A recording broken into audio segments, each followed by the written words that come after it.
चलिए आगे बढ़ते हैं। इस वक्त की बड़ी खबर जम्मू कश्मीर से, जहां पुलवामा में आतंकियों से मुठभेड़ हो रही है। न्यूज़ 18 के रिफत अब्दुल्ला की खबर है कि वहां 4 लश्कर के आतंकियों को सुरक्षा बल ने घेर लिया है। और बड़ी खबर आपको बता दें, जम्मू कश्मीर के पुलवामा से बड़ी खबर आ रही है, जहां पर आतंकियों से सुरक्षा बल की मुठभेड़ जारी है। न्यूज़ 18 के रिफत अब्दुल्ला की खबर है कि वहां 4 लश्कर के आतंकियों को सुरक्षा बल ने घेर लिया है। जम्मू कश्मीर का पुलवामा ये इलाका जहां पर सुरक्षा बल और आतंकियों के बीच ये मुठभेड़ चल रही है। रिफत हमारे सहयोगी इस वक्त फोन लाइन पर मौजूद है। रिफत, अभी की ताजा अपडेट। देखिए, अभी इंफॉर्मेशन आ रही है कि 1 मिलिटेंट मारा गया है, लेकिन बताया जा रहा है कि एक आर्मी मैन जो है वो क्रिटिकली इंजर्ड हुआ है इस एनकाउंटर में और उससे आर्मी बेस हॉस्पिटल श्रीनगर पहुंचाया गया है ट्रीटमेंट के लिए, लेकिन उसकी हालत जो है गंभीर बताई जा रही है। और बताया जा रहा है कि 4 से 5 मिलिटेंट हो सकते हैं इस स्पॉट पे। अभी 1 मिलिटेंट के मारे जाने की खबर आ चुकी है, लेकिन अभी शायद 4 मिलिटेंट और हो सकते हैं, जिस तरीके से इंफॉर्मेशन मिल रही है। जी, बड़ी खबर आपको बता दें, लश्कर के 4 आतंकियों के घिरने की खबर है, जिसमें से एक को ढेर कर दिया गया है। रिफत, 4 से 5 आतंकी और छिपे हो सकते हैं। जो एरिया है जहां पर ये मुठभेड़ चल रही है, उसके बारे में जानकारी दें आप। देखिए, ये पुलवामा का एरिया है, साउथ कश्मीर का एरिया है। जैसा मैं पहले भी कह चुका हूँ कई बार की कंसंट्रेशन जो है मिलिटेंटों की वो ज्यादा साउथ कश्मीर में है। और आर्मी के जीओसी ने हाल ही में कहा था कि 200 के करीब मिलिटेंट जो है सक्रिय है, लेकिन हमने देखा कि पिछले 10 दिनों में एनकाउंटर्स हुए और अभी तक 8 मिलिटेंट मारे गए हैं। और आपको मालूम है कि मिलिटेंटों ने टारगेट किलिंग्स की थी। श्रीनगर में 2 पुलिस वालों को मारा था और वहां पे भी साउथ कश्मीर में एक एसपीओ को मार दिया गया था पुलवामा डिस्ट्रिक्ट में। लेकिन उसके बाद हमने देखा कि आर्मी, सीआरपीएफ और पुलिस ने ऑपरेशन जो है वो लगातार किए, कॉर्डन सर्च ऑपरेशन, और अभी तक 4 एनकाउंटर हुए हैं। शुक्रिया। बड़ी खबर आपको बता दें, पुलवामा में आतंकियों से मुठभेड़ में एक आतंकी को ढेर कर दिया गया है और अभी भी वहां पर 3 से 4 आतंकी छिपे हैं, जिनकी सुरक्षा बल तलाश कर रही है। गुजरात के जूनागढ़ में आम आदमी पार्टी की जनसंवाद यात्रा पर कुछ लोगों ने हमला कर दिया। यात्रा में शामिल कई गाड़ियों के शीशे टूट गए और कई नेताओं को चोट लग गई। अगले साल गुजरात में होने वाले विधानसभा चुनाव से पहले आम आदमी पार्टी पूरे गुजरात में जनसंवाद यात्रा निकाल रही है। और जैसे ही ये यात्रा जूनागढ़ के विसावदर में पहुंची तो कुछ लोगों ने काले झंडे लेकर काफिले को घेर लिया। हर हर महादेव के नारे गूंजने लगे। यात्रा में शामिल कुछ नेताओं ने गाड़ियों से उतरकर विरोध करने वालों से बातचीत करने की कोशिश की, लेकिन इससे तो बात और बिगड़ गई। आम आदमी पार्टी के नेताओं को लोगों ने पहले घेर लिया और फिर उनकी पिटाई शुरू कर दी।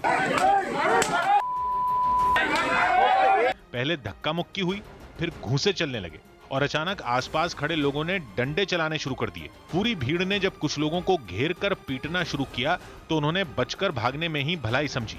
ऐसे कई वीडियो सामने आए जिनमें हंगामा करने वाले यात्रा में शामिल लोगों को बुरी तरह पीटते दिखे। पीटने वालों के सिर पर इस कदर खून सवार दिखा कि गाड़ी में बैठे बाकी लोगों ने गाड़ियों से उतरने तक की हिम्मत नहीं की। एक वीडियो तो ऐसा भी सामने आया जिसमें गाड़ी के अंदर बैठा एक शख्स ही घटना का वीडियो बनाता दिखा, लेकिन अपने साथी नेता को बचाने के लिए गाड़ी से बाहर नहीं आया। जब बात मारपीट तक आ गई तो लोगों ने काफिले लेकर लौटने का ही फैसला किया, लेकिन हंगामा करने वालों का गुस्सा ठंडा नहीं हुआ, बल्कि उन्होंने लौट रही गाड़ियों पर पथराव शुरू कर दिया। गांव की संकरी गली से गाड़ियां एक एक कर निकलने लगीं और हमला करने वाले गाड़ियों पर पत्थर बरसाते रहे। हालांकि हमला करने वालों ने न किसी पार्टी का झंडा लिया और न ही किसी पार्टी के नारे लगाए, लेकिन आम आदमी पार्टी का आरोप है कि हमला भारतीय जनता पार्टी के कार्यकर्ताओं ने किया, जिसमें न केवल कई नेताओं को चोटें आईं, बल्कि कई गाड़ियां बुरी तरह टूट गईं। गाड़ियों के शीशे पूरी तरह से टूटे हुए दिखे।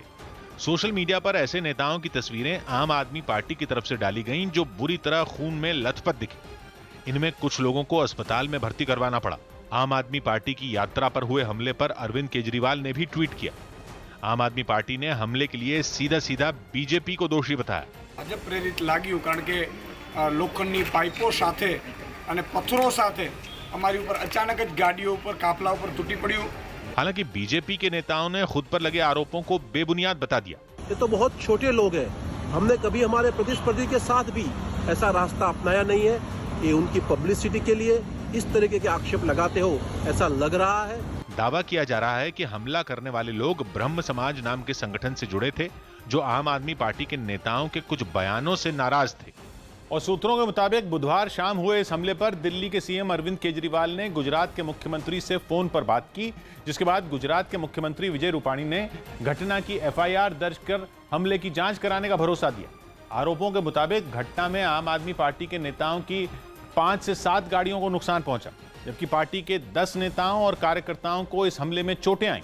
इस यात्रा में ईशुदान गढ़वी और महेश सवानी भी शामिल थे, जो गुजरात में आम आदमी पार्टी के बड़े नेताओं में, और दोनों ही नेताओं की गाड़ियों पर भी हमला किया गया। उत्तर प्रदेश के इटावा से डरा देने वाली तस्वीरें सामने आई हैं। वहां एक ट्रांसफार्मर में आग लगने से हड़कंप मच गया।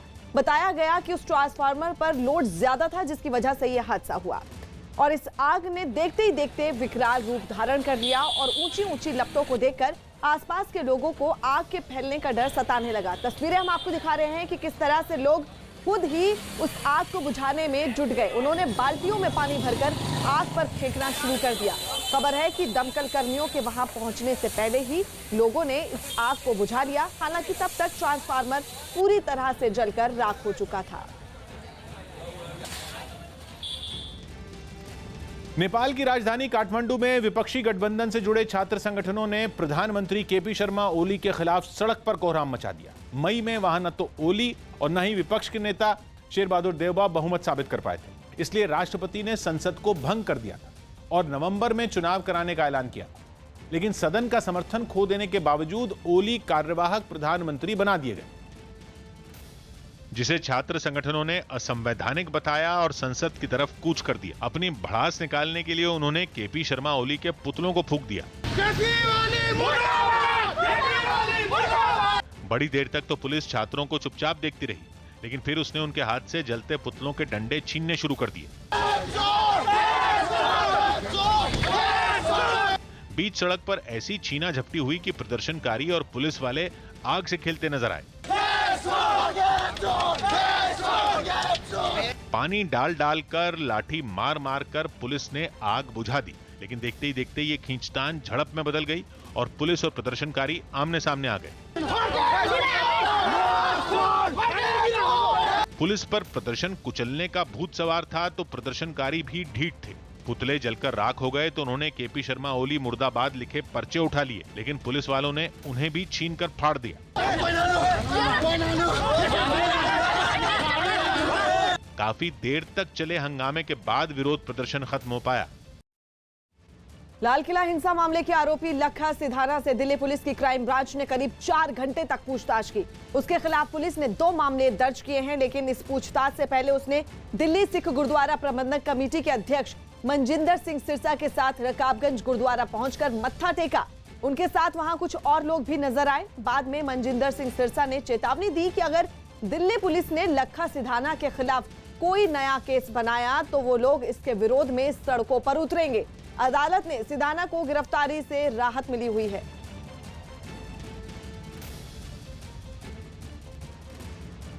जेकर पुलिस ने ऐसा कोई कार्य किया तो ਅਸੀਂ ਮਜਬੂਰ ਹੋ ਜਾਵਾਂਗੇ ਸੜਕਾਂ ਤੇ ਉਤਰਨ ਵਾਸਤੇ, ਅਸੀਂ ਮਜਬੂਰ ਹੋ ਜਾਾਂਗੇ ਪੁਲਿਸ ਪ੍ਰਸ਼ਾਸਨ ਦੇ ਖਿਲਾਫ ਆਪਣੀ ਆਵਾਜ਼ ਨੂੰ ਬੁਲੰਦ ਕਰਨ ਵਾਸਤੇ। ब्राजील के सांता कैटरीना से हैरान करने वाली तस्वीरें सामने आई। वहां अचानक हुई बर्फबारी ने सबको चौंका दिया। समंदर और तटों के लिए मशहूर ब्राजील के इस हिस्से में बर्फबारी आम बात नहीं है, इसलिए जब मौसम ने अचानक करवट ली तो लोगों की खुशी का ठिकाना नहीं रहा और वो बर्फबारी का आनंद लेने घरों से बाहर निकल आए, जहां सब अपने मोबाइल के कैमरे में इस अनोखी बर्फबारी को रिकॉर्ड करते दिखे।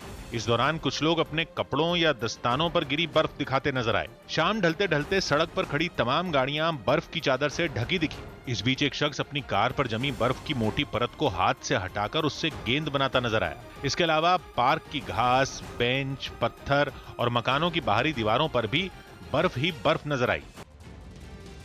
17 जून को दरभंगा स्टेशन पर हुए धमाके में जांच एजेंसियों को चौंकाने वाली जानकारी मिली है।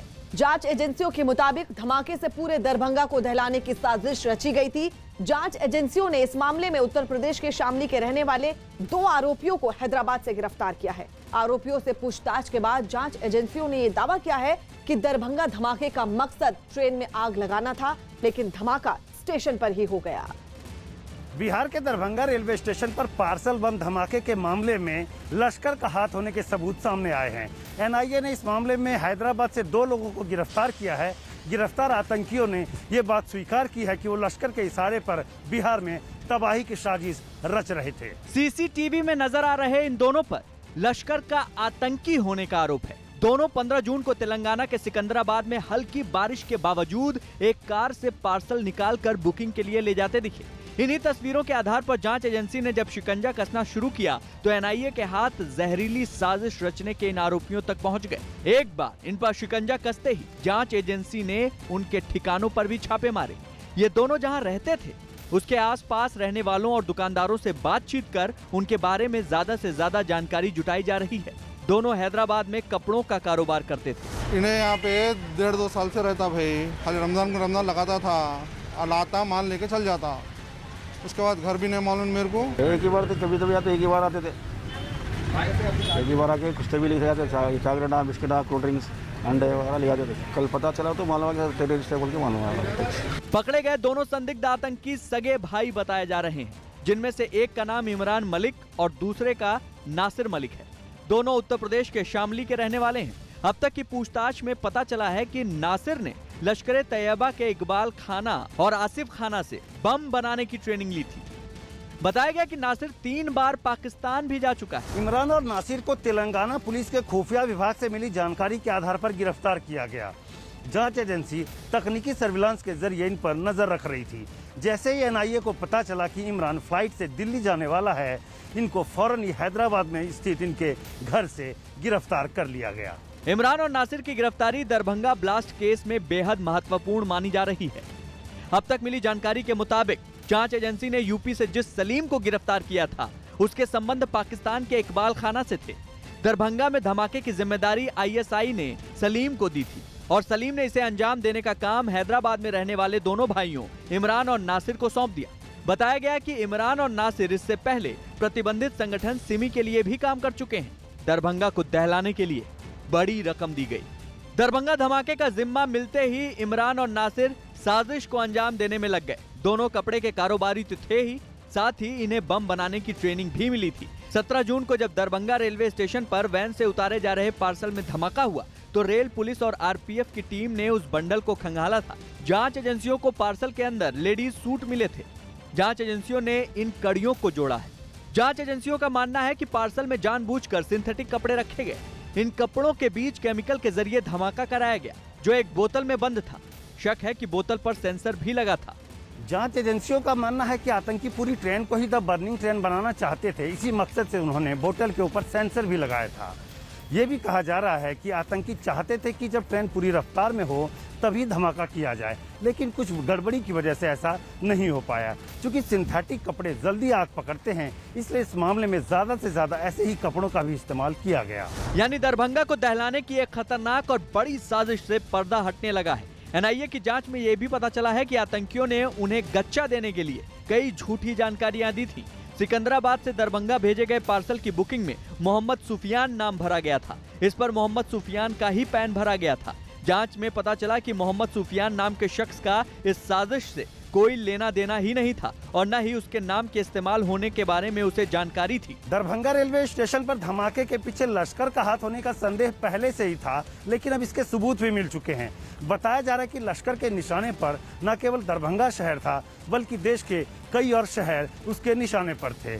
लेकिन आतंकियों की एक चूक ने न केवल दरभंगा को बचा लिया, बल्कि एक बड़ी साजिश को बेनकाब कर दिया। हैदराबाद से पकड़े गए इमरान और नासिर से भी पूछताछ के बाद कई सनसनीखेज खुलासे होने का अनुमान लगाया जा रहा है। ब्राजील में सरकार और आदिवासियों के बीच छिड़ी जमीन के अधिकार की लड़ाई पर जोरदार प्रदर्शन हुआ। आदिवासियों का आरोप है कि सरकार उनकी जमीन पर अवैध खनन करवाकर उनका शोषण कर रही है। इसी मुद्दे पर राजधानी ब्रासिलिया में सुप्रीम कोर्ट में सुनवाई के दौरान अदालत के बाहर सैकड़ों आदिवासी इकट्ठा हो गए, जो अपने खास अंदाज में डांस करते हुए सरकार के खिलाफ प्रदर्शन करते नजर आए। भारी तादाद में सड़कों पर उमड़े इन लोगों ने मार्च निकाला।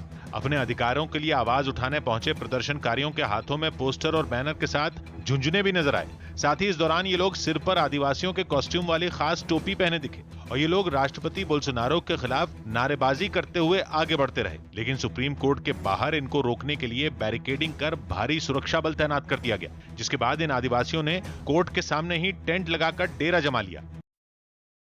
कानपुर में एक आदमी ने सोने का मास्क बनवाया। यूपी के कानपुर में गोल्डन बाबा के नाम से मशहूर मनोज सेंगर ने 5 लाख रुपए में सोने का मास्क बनवाया। मास्क की जो आयु है 3 वर्ष की है, 3 वर्ष तक निर्विघ्न काम करेगा। दिल्ली के बुराड़ी में एक लापता कुत्ते को ढूंढने के लिए जगह जगह पोस्टर लगाए गए। इतना ही नहीं, उस कुत्ते को खोजने वाले को 5000 रुपए का इनाम भी देने का ऐलान किया गया कि जो भी उस डॉग को ढूंढ के देगा उसको हम 5000 का इनाम देंगे। सानिया मिर्जा विंबलडन डबल्स के दूसरे दौर में पहुंच गई। उन्होंने अपनी जोड़ीदार अमेरिकी टेनिस खिलाड़ी बेथनी मैथक के साथ ये मुकाबला 7-5 और 6-3 से जीता। सेना प्रमुख मनोज मुकुंद नरवणे ने बताया कि ड्रोन हमलों से निपटने वाली तकनीक पर काम जारी है। साथ ही उन्होंने ये भी बताया कि इस तरह की तकनीक पर काम हो रहा है जिससे किसी भी तरह के ड्रोन हमले को नाकाम किया जा सके। मुंबई के पास ठाणे में एक जिंदा आदमी का डेथ सर्टिफिकेट जारी करने का मामला सामने आया। हैरानी की बात यह कि जिस शख्स के लिए यह सर्टिफिकेट जारी हुआ उसी ने महानगर पालिका से आया फोन उठाया था। उन्होंने बताया कि चंद्रशेखर देसाई तो डेथ हो गई है और डेथ सर्टिफिकेट हमारे पास तैयार है। तो उनको मैंने खुद ने बोला कि मैं ही चंद्रशेखर देसाई हूँ। ये मामला सामने आने के बाद जांच के आदेश दे दिए गए। साथ ही ठाणे महानगर पालिका गलती भी मान रही है। आगे हमारा ये रहेगा कि लिस्ट जो भी प्राप्त हुई है हमको उसका वेरिफिकेशन हम करेंगे। मोदी सरकार के डिजिटल इंडिया अभियान को 6 साल पूरे हो गए। इस मौके पर प्रधानमंत्री ने डिजिटल इंडिया अभियान के तहत अलग अलग योजनाओं का फायदा लेने वाले लोगों के साथ बात की। पीएम ने कोरोना की लड़ाई में कोविन ऐप को काफी अहम बताया। साथ ही उन्होंने कहा कि अब बड़ी संख्या में किसान भी ऐप के जरिए अपनी फसलों को बेच रहे हैं। डिजिटल इंडिया 21वीं सदी में सशक्त होते भारत का एक जयघोष है। मध्य प्रदेश के शिवपुरी से हैरान कर देने वाली तस्वीरें सामने आई हैं। वहां एक सरकारी राशन की दुकान पर गांव वालों ने धावा बोल दिया। उनका आरोप है कि राशन की दुकान कई दिनों से खुली नहीं थी और जब खुली तो उसमें रखा सारा राशन गांव वालों ने लूट लिया। जिसके हाथ जो लगा वो उसे उठाकर चलता बना। देखते ही देखते पूरी दुकान खाली हो गई। यहाँ तक कि वहाँ रखी मशीनों को भी तोड़ डाला गया। चोरी हो गई साहब, मैं कह रहा हूँ साहब, मशीन फोड़ दी, सब पूरी दुकान लूट के ले गए यार। सरकारी राशन की दुकान में हुई लूट में महिलाएं भी पीछे नहीं रहीं। मेरे को वहीं से बताया हमारे जेएसओ माझी जी ने कि ग्रामीणों ने दुकान को लूट लिया है। इस दौरान सोशल डिस्टेंसिंग की भी धज्जियां उड़ा दी गई। दिल्ली के पूर्व मुख्य सचिव से मारपीट के मामले में दिल्ली पुलिस को सुप्रीम कोर्ट से झटका लगा। न्यूज़ 18 के एहतशाम खान की रिपोर्ट है कि पुलिस को दिल्ली के पूर्व मुख्य सचिव अंशु प्रकाश से मारपीट के मामले के गवाह का बयान अरविंद केजरीवाल को देना होगा। यह आदेश सुप्रीम कोर्ट ने दिया और दिल्ली पुलिस की याचिका को खारिज कर दिया। अंशु प्रकाश पर 2018 में हमला हुआ था जिसमें अरविंद केजरीवाल और मनीष सिसोदिया आरोपी हैं। इस मामले में एक गवाह थे वीके जैन। कहा जा रहा है कि उन्होंने केजरीवाल के पक्ष में बयान दिया था। आरोप है कि दिल्ली पुलिस ने उसे रिकॉर्ड नहीं किया, जबकि केजरीवाल और दूसरे विधायकों की मांग थी कि बयान आधिकारिक तौर पर उन्हें दिया जाए और दिल्ली पुलिस वो बयान नहीं देना चाहती थी, लेकिन सुप्रीम कोर्ट के आदेश के बाद उसे वो आरोपियों को देना होगा। इस वक्त की बड़ी खबर आपको बता दें। बड़ी खबर जम्मू कश्मीर से आ रही है, जहां पुलवामा में आतंकियों से मुठभेड़ हो रही है। न्यूज़ 18 के रिफत अब्दुल्ला की खबर है कि मुठभेड़ में एक आतंकी को मार गिराया गया है, तो वहीं 4 से 5 आतंकी गिरे हुए हैं। मुठभेड़ में एक जवान घायल भी हुआ है। रिफत हमारे सहयोगी इस वक्त फोन लाइन पर मौजूद है। रिफत, एक आतंकी को ढेर कर दिया, अभी और क्या अपडेट? देखिए, जिस तरीके से मैंने पहले भी बताया था कि कोऑर्डिनेट सर्च ऑपरेशन रात के दौरान ही शुरू किया गया था और रात के दौरान ही एनकाउंटर शुरू हुआ। ये पुलवामा का एरिया है और अभी जो इन्फॉर्मेशन आ रही है, एक मिलिटेंट के मारे जाने की इन्फॉर्मेशन आ रही है और खबर आ रही है कि जो इंजर्ड आर्मी मैन हुआ था 44 बटालियन का, वो भी जो है जख्म की ताब न लेकर चल बसा है। तो अभी एक मिलिटेंट के मारे जाने की खबर आ रही है और एक जो आर्मी जवान है वो जो गंभीर रूप से घायल हुआ था, तो बताया जा रहा है कि आर्मी हॉस्पिटल में वो दम तोड़ बैठा। बिल्कुल, और आपको बता दें कि पुलवामा में ये मुठभेड़ जारी है और जिसमें बड़ी खबर यह है कि एक आतंकी को ढेर कर दिया गया है और हमारा एक जवान भी शहीद हो गया है और 4 से 5 आतंकी वहां पर अभी छिपे हुए हैं। और मुठभेड़ में एक जवान घायल हुआ जो अब शहीद हो गए हैं। और बड़ी खबर आपको बता दें, पुलवामा में आतंकियों से मुठभेड़ हो रही है। न्यूज़ 18 के रिफत अब्दुल्ला की खबर है कि मुठभेड़ में एक आतंकी को मार गिराया गया है।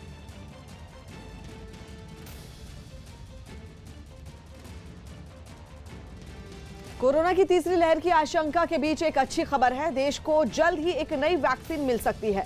फार्मा कंपनी जायडस कैडिला जल्द नई वैक्सीन लेकर आ सकती है। इसके लिए कंपनी ने DCGI यानी drugs controller general of India से इजाजत मांगी है। देश को बहुत जल्द एक नई कोरोना वैक्सीन मिलने के आसार है। फार्मा कंपनी जायडस कैडिला ने अपनी कोरोना वैक्सीन ज़ैवको डी के इमरजेंसी यूज ऑथराइजेशन के लिए DCGI यानी drug controller general of India से इजाज़त मांगी है। कंपनी का दावा है कि बड़ों के साथ साथ बच्चों को भी ये वैक्सीन दी जा सकती है। ऐसे में अगर मंजूरी मिल जाती है तो कोरोना वायरस की रोकथाम के लिए देश में उपलब्ध ये 5वां टीका होगा। कंपनी ने एक प्रेस रिलीज जारी करते हुए इसकी जानकारी दी। अगर मंजूरी मिली तो ज़ाइकोव डी भारत की 5वीं और बच्चों को लगने वाली पहली वैक्सीन बन सकती है। जायडस कैडिला का दावा है कि लक्षण वाले केस में वैक्सीन 66.6% प्रभावी है, जबकि मॉडरेट बीमारी में 100% असरदार साबित हुई है। कंपनी ने यह भी दावा किया है कि 12 से 18 साल के बच्चों के लिए वैक्सीन सुरक्षित है। कंपनी ने कहा है कि फेज 3 में 28,000 से ज्यादा लोगों पर वैक्सीन ने अच्छा प्रभाव दिखाया है। फेज 3 में 12 से 18 साल के 1,000 बच्चों पर भी इसका सुरक्षित ट्रायल किया गया है। कंपनी ने बताया कि फेज 3 का ट्रायल दूसरी लहर के दौरान किया गया। दूसरी लहर में डेल्टा सहित नए म्यूटेंट स्ट्रेन्स पर भी वैक्सीन असरदार साबित हुई है। इनका जो ट्रायल्स हुए हैं तो उनके रिजल्ट्स आ चुके हैं, उनको एनालाइज किया जा रहा है, बट होपफुली पॉजिटिव रिजल्ट्स हैं और हम समझते हैं कि ये वैक्सीन जल्द ही बच्चों के लिए तैयार होगी। ज़ाइकोव डी वैक्सीन DNA प्लाज्मिड के आधार पर तैयार की गई है। Plasmid DNA actually is a circular DNA। Normally जो DNA के स्ट्रैंड्स होते हैं वो पैरेलल स्ट्रैंड्स होते हैं, बट प्लाज्मिड में ये सर्कुलर हो जाता है। तो ये प्लाज्मिड DNA वैक्सीन्स पहले ट्यूमर वगैरह के लिए भी बनाई गई हैं और they are quite successful vaccines. हाँ, ये इसके अगेंस्ट वायरस ये पहली बार बनाई जा रही है। ज़ाइकोव डी वैक्सीन 3 खुराक वाली होगी। उसे 2 से लेकर 4 डिग्री तापमान पर रखा जा सकता है। इतना ही 25 डिग्री तापमान पर भी 3 महीने तक उसे सुरक्षित रखने का कंपनी ने प्रयोग किया है। इसके चलते कोल्ड चेन की ज़रूरत नहीं होगी। ऐसे में अब देश के किसी भी हिस्से में इस वैक्सीन की खेप पहुंचानी आसान होगी। जायडस ने बताया कि वैक्सीन देने के लिए इंजेक्शन नहीं लगाना होगा, यानी ये निडल फ्री वैक्सीन होगी। ये वैक्सीन फार्माजेट एप्लीकेटर से दी जाएगी। अब ये भी समझ लीजिए कि फार्माजेट एप्लीकेटर क्या है और कैसे काम करता है। ये फार्माजेट एप्लीकेटर बेसिकली एक हाई प्रेशर जेट होता है और ये हम जैसे डायबिटीज़ के लिए भी नीडल फ्री यूज़ करते थे, तो उसमें सिर्फ प्रेशर से ही ये दवा आपके स्किन पोर्ट से अंदर चली जाती है। और जैसे MMR वैक्सीन हमने काफ़ी यूज़ किया है नीडल लेस, और वही प्रेशर गन से लगाते थे। इसमें बिल्कुल कोई पेन नहीं होता है।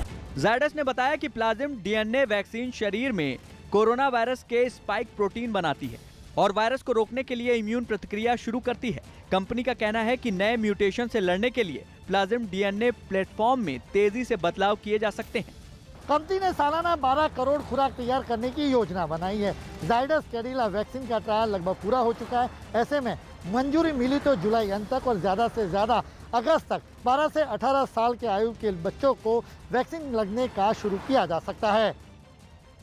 बिहार के मुजफ्फरपुर से रोंगटे खड़े कर देने वाली एक तस्वीर सामने आई। वहां दिन दहाड़े बीच सड़क पर एक आदमी की गोली मारकर हत्या कर दी गई। सड़क पर सरेआम हुई ये वारदात पास ही की एक दुकान में लगे CCTV कैमरे में रिकॉर्ड हो गई, जिसमें एक मोटरसाइकिल पर सवार 2 आरोपी एक दूसरी मोटरसाइकिल से जा रहे एक आदमी को बीच रास्ते में रोकते दिखे और फिर उनमें एक बदमाश उस आदमी पर फायरिंग करने लगा। गोली लगते ही वो आदमी जमीन पर गिर गया। इस बीच पास मौजूद एक दूसरा आदमी डरकर वहां से भाग गया और हमलावर बेखौफ होकर अपने काम को अंजाम देता रहा। तभी उसकी पिस्तौल की गोलियां खत्म हो गई, जिसके बाद वो दौड़कर अपने साथी के पास गया और उसकी पीठ पर टंगे बैग से गोलियां ली और उन्हें पिस्तौल में लोड कर फिर फायरिंग करने लगा। वो तब तक उस आदमी पर गोलियां बरसाता रहा जब तक कि उसकी मौत नहीं हो गई। उसको 7-8 राउंड फायरिंग करके उसकी हत्या कर दी गई। सरेआम हुई इस कत्ल की वारदात से इलाके के लोग तो खौफ में हैं ही, पुलिस के हाथ पांव भी फूल गए, जिसके बाद पुलिस वालों ने घटना वाली जगह पर पहुंचकर मामले की छानबीन शुरू कर दी।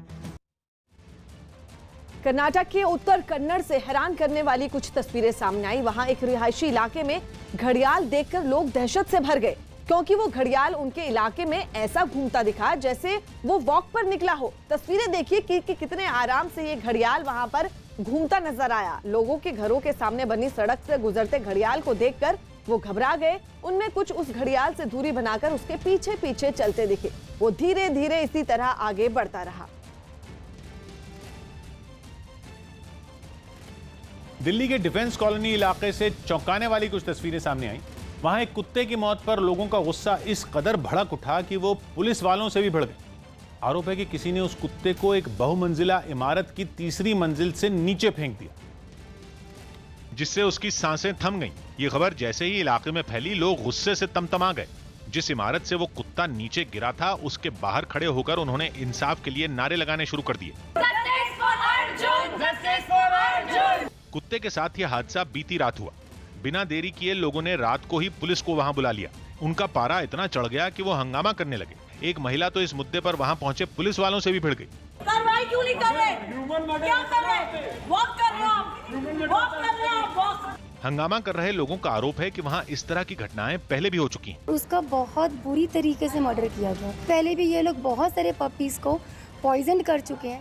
ये मामला वहीं तक सीमित नहीं रहा। पुलिस ने केस दर्ज कर लिया और इस मामले की छानबीन में जुट गई। आरबीआई गवर्नर ने कहा कि देश में मई के आखिर में आर्थिक गतिविधियां तेज हुई। आरबीआई के गवर्नर शक्तिकांत दास ने कहा है कि कोरोना की दूसरी लहर का देश पर गंभीर असर पड़ा है। हालांकि मई के आखिर से ठंडी पड़ी आर्थिक गतिविधियों में तेजी आनी शुरू हो गई है। उन्होंने इकोनॉमी के लिए कई जोखिमों के बारे में भी बताया, जिसमें आंकड़ों में सेंध, साइबर हमले और वैश्विक स्तर पर जिंसों के दाम में तेजी शामिल है। डीसीजीआई यानी drugs controller general of India की एक्सपर्ट कमेटी ने दवा कंपनी डॉक्टर रेड्डीज से कहा है कि स्पुतनिक लाइट के भारत में अलग से तीसरे फेज का ट्रायल करने की जरूरत नहीं है। इस वैक्सीन के रूस में किए गए ट्रायल डेटा को ही पेश किया जा सकता है। लद्दाख में चीन के साथ जारी विवाद के बीच भारतीय सेना की ताकत और बढ़ेगी। भारी भरकम टैंक और बख्तरबंद गाड़ियों को मूवमेंट के लिए खास स्वदेशी 10 मीटर शॉर्ट स्पैन ब्रिज भारतीय सेना में शामिल होंगे। खास बात यह है कि ये ब्रिज महज 9 मिनट में किसी भी 10 मीटर चौड़ी नदी और नाले पर तैयार हो जाएगा। जम्मू कश्मीर की पूर्व मुख्यमंत्री महबूबा मुफ्ती पर बिहार के मुजफ्फरपुर कोर्ट में देशद्रोह का मुकदमा दर्ज करवाया गया है। शिकायतकर्ता ने प्रधानमंत्री के साथ बैठक में महबूबा के बयान को कश्मीर में शांति और देश की एकता के लिए खतरा बताया। फिलीपींस की राजधानी मनीला में एंटी ड्रग्स कैंपेन में जान गंवाने वाले लोगों के घर वालों ने राष्ट्रपति के खिलाफ मोर्चा खोल दिया। 2016 में कुर्सी संभालने के बाद रोड्रिगो दुतर्ते ने फिलीपींस में बड़े पैमाने पर ड्रग्स के खिलाफ अभियान शुरू किया था, लेकिन कई मानवाधिकार संगठन उस पर उंगली उठा चुके हैं इस अभियान पर, क्योंकि नशे पर नकेल कसने के नाम पर फिलीपींस में हजारों लोग पुलिस के हाथों मारे जा चुके हैं। जिनके रिश्तेदारों को फिलीपींस के लेफ्ट विंग के कार्यकर्ताओं का भी साथ मिला और उन्होंने रोड्रिगो दुतर्ते को सलाखों के पीछे पहुंचाने के लिए राष्ट्रपति आवास की तरफ कूच कर दिया। लोगों के हाथों में आम प्रदर्शनों की तरह झंडे और बैनर तो दिखे ही, लेकिन इसके साथ ही उन्होंने विरोध जाहिर करने का बेहद रचनात्मक तरीका भी अपनाया। प्रदर्शनकारियों ने ताबूत और मरने वालों की तस्वीरें लेकर इंसाफ की मांग की। वहीं कुछ ने कफन में लिपटी नकली लाश को लकड़ी के डंडे से बांध दिया। प्रदर्शनकारियों के मन में राष्ट्रपति रोड्रिगो दुतर्ते के खिलाफ गुस्सा इतना था कि एक प्लेकार्ड में उन्होंने उन्हें कैदी के तौर पर दिखा दिया। राष्ट्रपति रोड्रिगो दुतर्ते के एंटी ड्रग्स कैंपेन के खिलाफ शिकायत इंटरनेशनल क्रिमिनल कोर्ट तक में पहुंच चुकी है और शुरुआती जांच में उसके खिलाफ लगाए गए आरोप सही भी पाए गए। प्रधानमंत्री ने आईएमए को योग के फायदों पर स्टडी करने की सलाह दी। प्रधानमंत्री मोदी ने डॉक्टर्स डे पर इंडियन मेडिकल एसोसिएशन की तरफ से आयोजित एक कार्यक्रम में हिस्सा लिया। इस दौरान उन्होंने कोरोना काल में डॉक्टरों की भूमिका की तारीफ की। साथ ही पीएम ने कोरोना से लड़ाई में योग को भी अहम बताया और आईएमए को योग के इन फायदों पर स्टडी करने की सलाह दी। देश के सभी डॉक्टर्स को धन्यवाद देता हूं, आभार प्रकट करता हूं। राजस्थान के अजमेर में एक तेंदुए की गुफा में मौत हो गई। आरोप है कि उसे कुछ गांव वालों ने इस गुफा में बंद कर दिया था, जहां भूख और प्यास से उसकी मौत हो गई। ईडी ने नीरव मोदी की बहन पूर्वी मोदी के लंदन के बैंक खातों से 17 करोड़ से ज्यादा की रकम निकाल ली। पूर्वी मोदी ने ही ईडी को इस रकम की जानकारी दी थी और बताया था कि उनके भाई नीरव मोदी ने ही उनके नाम से ये खाता खुलवाया है। Social media platform share chat के मौज ऐप का 1 साल पूरा हो गया, जिसके सबसे ज्यादा एक्टिव यूजर हैं। इसे पिछले साल टिकटॉक को बैन करने के सिर्फ 30 घंटों के अंदर लॉन्च कर दिया गया था। इस ऐप में यूजर छोटे-छोटे वीडियो देख और बना सकते हैं। इस ऐप को दुनिया भर में काफी पसंद किया जा रहा है। बताया गया कि इस ऐप को हर महीने 12 करोड़ लोग इस्तेमाल करते हैं। One of the most downloaded apps in the recent times, we have now become one of the most loved brands and the number one app in the short video space with 120 million users using it every month. Kargil के विकास पर बात करने के लिए गृह मंत्रालय ने वहां की 14 पार्टियों के नेताओं के साथ बैठक की।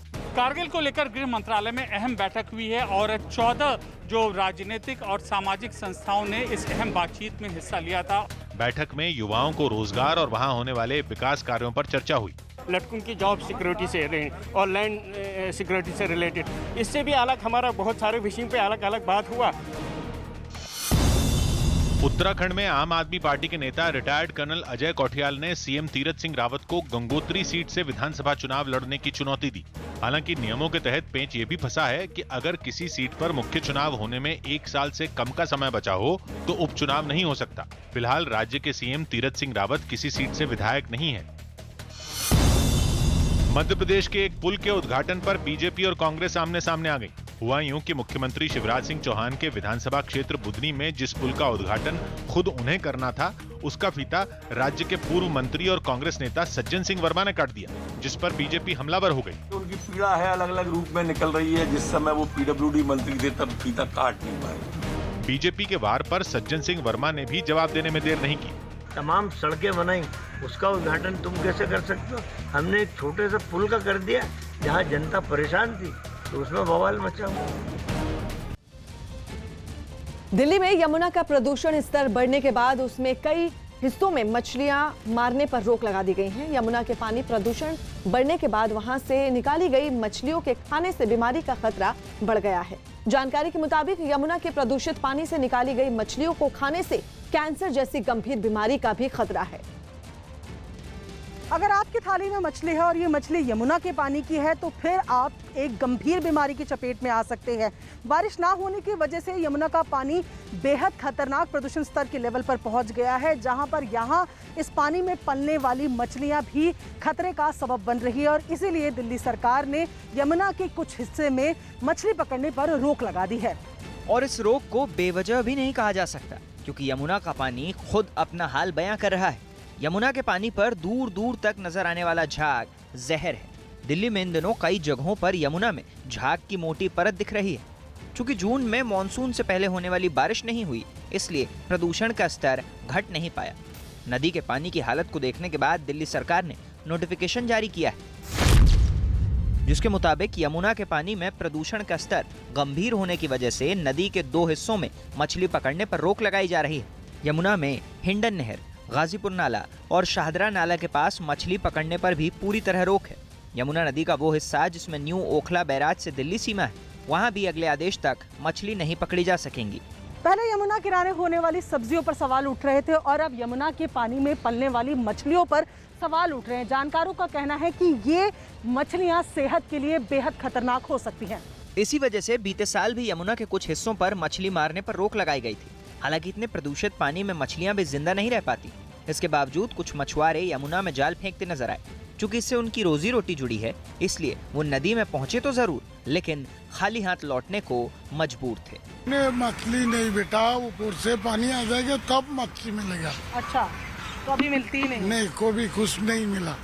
जानकारों का दावा है कि इस वक्त यमुना का जो हाल है, अगर इसमें पली मछलियां लोगों ने खाई तो वो गंभीर रोगों के शिकार हो सकते हैं, यहाँ तक कि कैंसर के भी।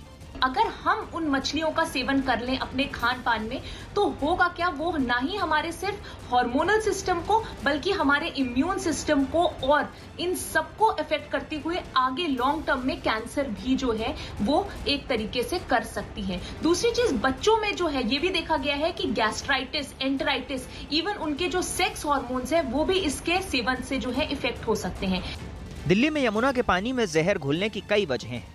एक तो दिल्ली और उसके आसपास के शहरों के कल कारखानों से निकला खराब पानी सीधे यमुना में मिल रहा है, तो दूसरी तरफ शहरों और महानगरों का गंदा पानी भी नालों के जरिए यमुना को प्रदूषित कर रहा है। गंदे पानी के साथ यमुना में मिलने वाले कीटनाशक जीवन देने वाले पानी को जहर में बदल देते हैं। यमुना में दिखने वाले झाग की वजह भी यही घालमेल है। इस पानी में इंडस्ट्रियल वेस्ट भी काफ़ी मात्रा में मिला हुआ है।